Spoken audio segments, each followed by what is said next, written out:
a little girl who her parents died. I think she was just an infant when her parents died, and an aunt and uncle got her. She was maybe a year or something. They put her in a chicken coop.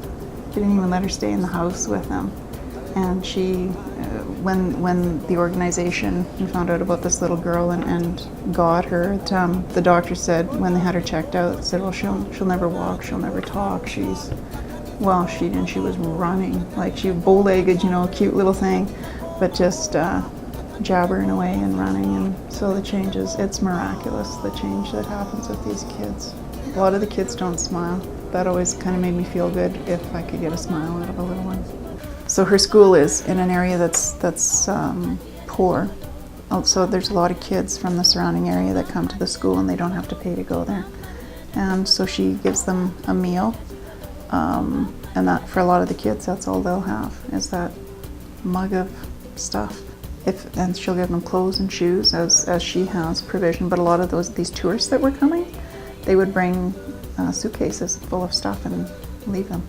So, and actually she has support. She's got a lot of support from Australia, Sweden, Norway, England. She's met people in those countries and stuff, and they've been good to support her.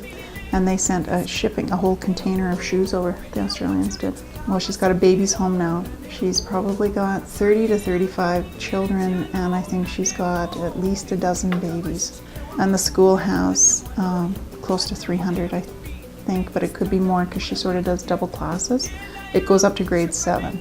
Sometimes family members will want them back. Somebody will come along, an aunt or an uncle, and say, well, I could take this one now. And they'll do that. Sometimes it's good news, sometimes it's bad news, because sometimes the child's kind of made into a servant.